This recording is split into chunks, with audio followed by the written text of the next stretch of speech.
इस समय हम पटना के गर्दनी बाग में हैं और यहाँ बिहार के शिक्षकों का, नियोजित शिक्षकों का एक महाधरना प्रदर्शन चल रहा है एक सूत्री मांग को लेकर, राजकर्मी की मांग को लेकर।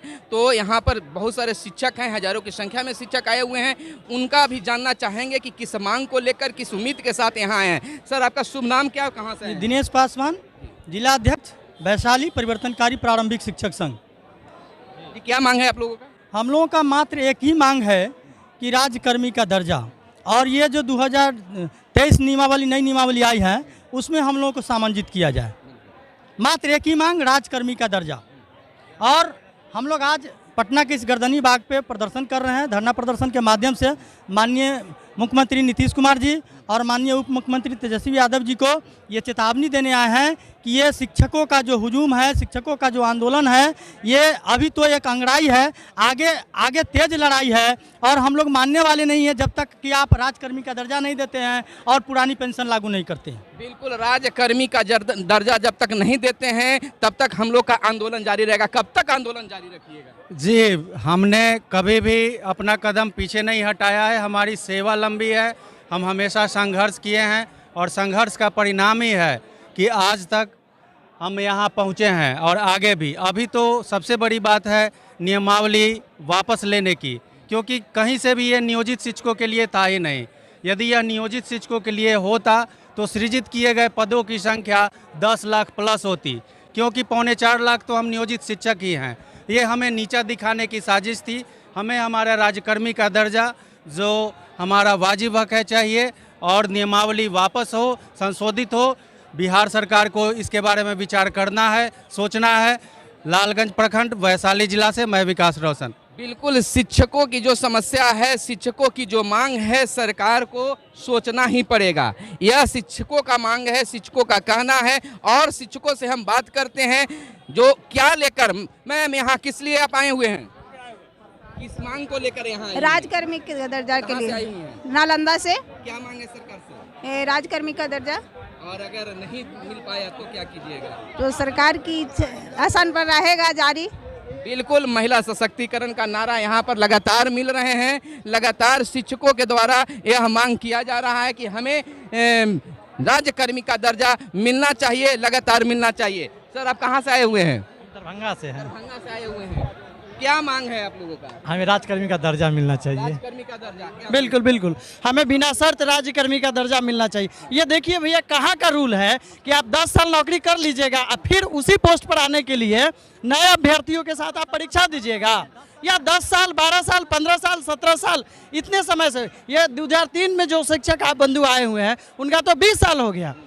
कोई डीएम है जो 10 साल से नौकरी कर रहे हैं फिर पीटी पास करके दिखा दे?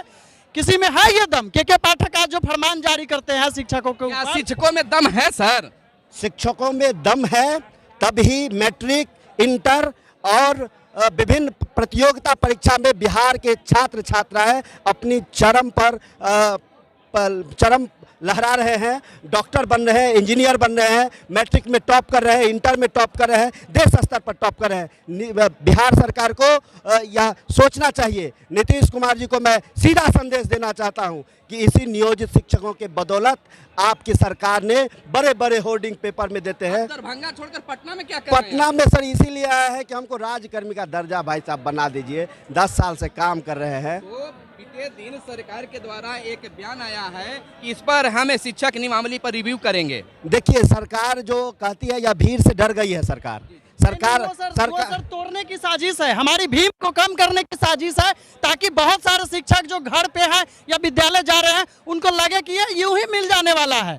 ये तोड़ने की साजिश है, हमारी भीड़ को कम करने की साजिश है। जबकि इस बार भी पिछले बार की तरह एक आह्वान पे, सभी शिक्षक संगठनों के आह्वान पे पूरे पटना को शिक्षक लोग पाट दिए हैं। कुछ शिक्षक के नेता जो हैं उनको प्रशासन के द्वारा रोकने का कार्य किया गया है, मंच के द्वारा ऐलान किया जा रहा है। क्या इसके लिए यह कुत्सित प्रयास सरकार का हमेशा से रहा है कि शिक्षक के आंदोलन को कैसे दबाया जाए। यह मालूम है इस सरकार को कि जब हम सरकार में आएंगे तो इन्हीं नियोजित शिक्षकों के बदौलत आएंगे। जब ये अपोजिशन में रहते हैं तो इनके भगवान हम रहते हैं, और जब ये सरकार में आ जाते हैं तो अपने घमंड में इतने चूर हो जाते हैं, इनको याद नहीं होता है कि यही शिक्षक भारत में घरानंद को हटाया था। और इनको यह मालूम है कि नियोजित शिक्षकों को जब तक हम प्रतिकार नहीं करेंगे तब तक हमारा वजूद ऐसे ही चलता रहेगा। हमारे आंदोलन को कुत्सित प्रयास से कम करने का प्रयास करते हैं। ये सरकार की नियमावली है, इससे हम लोग डरने वाले नहीं हैं। शिक्षक आ रहे हैं और शिक्षक पटना को पाटे हुए। बिल्कुल, शिक्षक आ रहे हैं, पटना के पाटे हुए हैं। कैसे पाटे हुए हैं सर? भाई साहब देख रहे हैं कि इतनी तपती हुई गर्मी में भी लाखों लाख शिक्षक जो है सो यहाँ उपस्थित हैं और सरकार इससे डर कर जो हमारे जो अगुवाई हैं, जो हमारे लीडरशिप कर रहे हैं, माननीय जो है आनंद कौशल और माननीय नवनीत कुमार या जो भी हमारे शिक्षक संघ के नेता हैं उनको गिरफ्तार कर रहे हैं। और गिरफ्तारी जो है हमारे लिए शिक्षकों लिए शुभ संकेत है, ये कोई खटका नहीं है भाई साहब। कैसा शुभ संकेत है? इसीलिए कि सरकार डर के और जो हमको नियमावली में उलझा रही है और उससे पार जो है हमको कुछ देगी। वित्त विभाग में फाइल गया हुआ है, अटका हुआ है, लेकिन अध्यापक नियमावली जो 2023 है वो जो है जल्दी से पास कर दी और वित्त विभाग में जो हमारा वित्तीय संबंधी फाइल है उसको अभी रोके हुए रखा हुआ है। सरकार से हम एक चीज़ पूछना चाहते हैं कि आप नियोजित शिक्षकों का वेतन शिक्षा विभाग से देते हैं। जब आपको ऑटोनोमस बॉडी पूछती है कि ये शिक्षक कौन है तो बोलते हैं आप कि ये पंचायत और प्रखंड के शिक्षक हैं। तो बताइए, आप वेतन तो मुखिया जी नहीं देते हैं, वेतन तो मुझे प्रखंड प्रमुख नहीं देता है, तो हमें राज्यकर्मी का दर्जा क्यों नहीं दिया जा रहा है? सरकार से अनुरोध है, विनती है कि राज्यकर्मी का दर्जा शीघ्र दे, नहीं तो और शिक्षक आंदोलित होंगे। बिल्कुल, राज्यकर्मी का दर्जा दे, नहीं तो शिक्षक और आंदोलित होंगे। लगातार यह जो है लगातार शिक्षकों का हुजूम बढ़ते जा रहा है, शिक्षक आगे बढ़ते जा रहे हैं। राजनीतिक दलों के द्वारा लोगों का समर्थन भी मिल रहा है, लोग कार्य भी कर रहे हैं। तमाम जो लोग हैं यहाँ पर मौजूद हैं।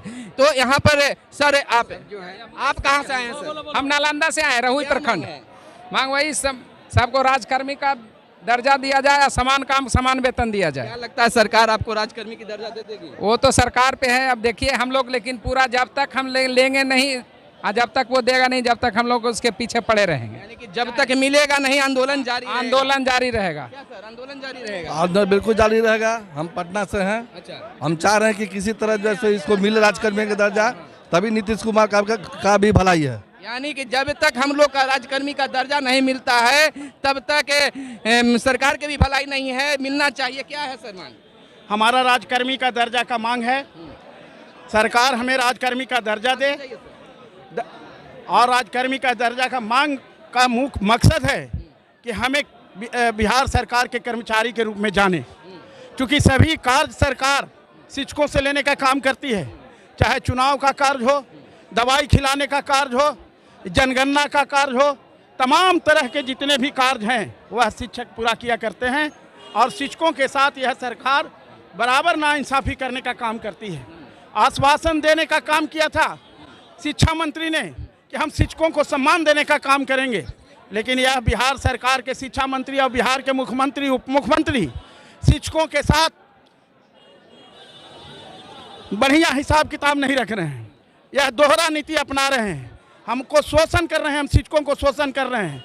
और इनका एक ही मकसद है, बिहार से शैक्षणिक वातावरण को समाप्त करना, और समाप्त करके लोगों के मनोबल को गिरा देना चाहते हैं शिक्षकों को, और मनोबल गिरा करके शिक्षकों को समाप्त करना चाहते हैं। यही हमारा मांग है कि आप इस बात पर गंभीरतापूर्वक सरकार विचार करे और हम लोगों को शिक्षकों को राजकर्मी का दर्जा दे। इन्हीं बातों का मेरा मांग है। बस राजकर्मी का दर्जा की मांग है, सरकार को देना पड़ेगा, क्योंकि लगातार यहाँ शिक्षक जो हैं धरना प्रदर्शन कर रहे हैं और कह रहे हैं कि जब तक हमारी मांगे पूरी नहीं होगी तब तक जो है हम यहाँ पर धरना और प्रदर्शन करते आएंगे, करते रहेंगे। हमें मिलना ही चाहिए, मिलना ही चाहिए। तो यह जो है बिल्कुल सरकार जो है, सरकार तक बातें शिक्षक पहुंचाने का काम कर रहे हैं। कुछ यहाँ पर महिला शिक्षिका भी हैं, उनसे भी हम बात करेंगे। अगले वीडियो में इंतजार कीजिए। धन्यवाद।